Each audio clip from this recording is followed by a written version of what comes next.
မင်္ဂလာပါချဲဒီဗီဒီယိုလေးထဲမှာ either နဲ့ neither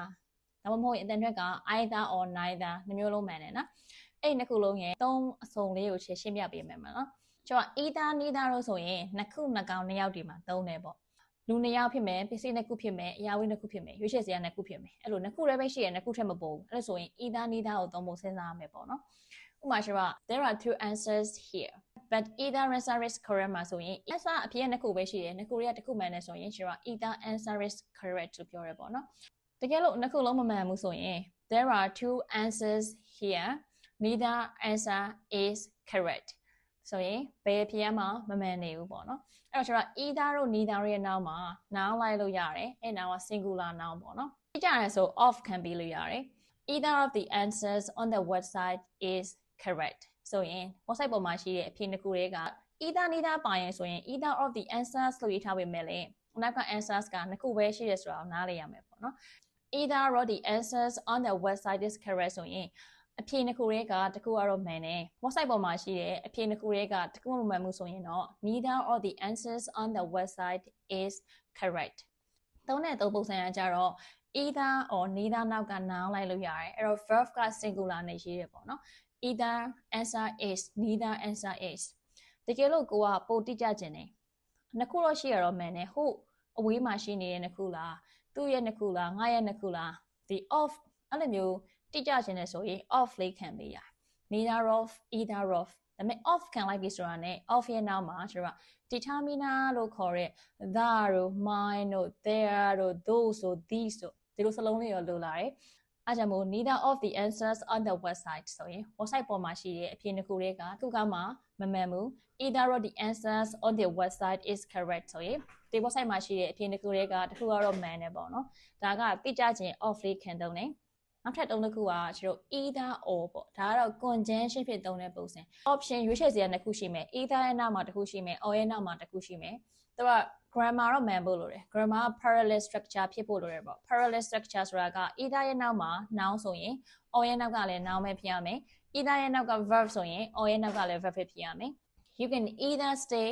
here or come with us ဒီမှာဆိုရင် stay က verb ဖြစ်တယ်အဲကြောင့်မို့ either ရဲ့နောက်မှာ stay ကိုထားသုံးတယ် or ရဲ့နောက်မှာ come ကလည်း verb ဖြစ်တယ်ဒါမျိုးက verb နှစ်ခုကိုဆက်ထားရမလို့ either နောက်ကလည်း verb or ရဲ့နောက်ကလည်း verb you can either stay here or come with us ပေါ့နော်ဒီမှာနေချင်းနေမနေလဲငါတို့နဲ့လက်လာလို့ရတယ်ဒါက either or ကိုကျွန်တော်က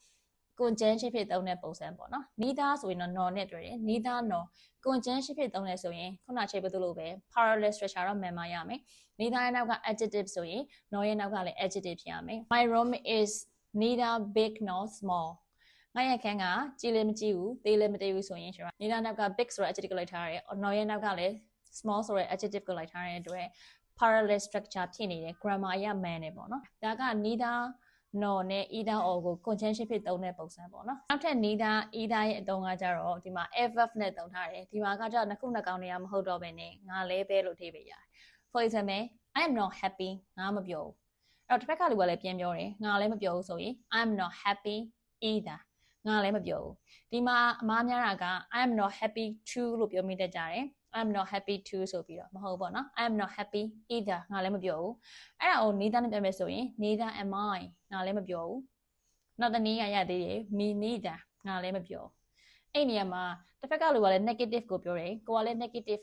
သူကလည်း negative sentence ကိုလည်း negative sentence မတူ negative sentence တွေတူနေတဲ့အခါမှာသုံးတယ်အဲ့ခါမှာကျတော့ either neither နှမျိုးသုံးလို့ရတယ် me neither ဆိုရင်လည်းသုံးဖို့တော့သုံးလို့ရသေးတယ် I want to speak English fluently in 2026 2026မှာငါအင်္ဂလိပ်စာကိုကျွမ်းကျင်ရင်ပြောချင်တယ်ငါလည်းတူတူပဲဆိုရင် me too so do I အဲ့ဒီမျိုးသုံးလို့ရတယ်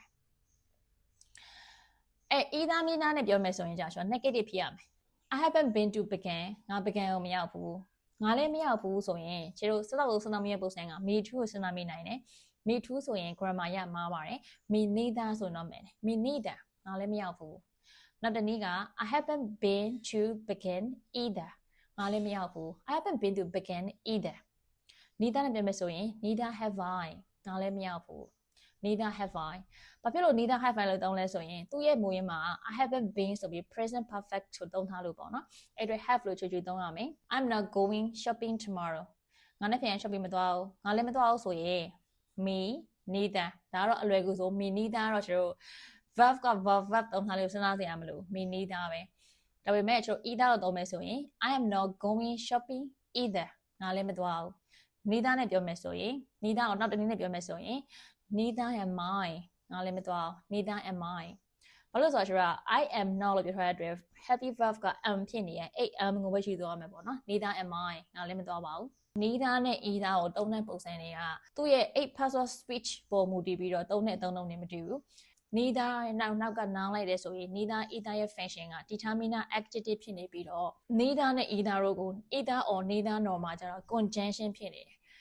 me too me neither neither am I ဆိုပြီးတော့သူနဲ့ကိုယ်နဲ့အတူတူပဲပြောတဲ့နေရာမှာကျတော့ neither either ရဲ့အသုံးတွေက ever ဖြစ်နေပေါ့နော်အဲ့တော့သုံးတဲ့စလုံးရဲ့ eight parts of speech ကိုနားလည်ရင်ကိုကအဲ့စလုံးကိုမျိုးစုံလှည့်သုံးလို့ရတယ်ပေါ့နော်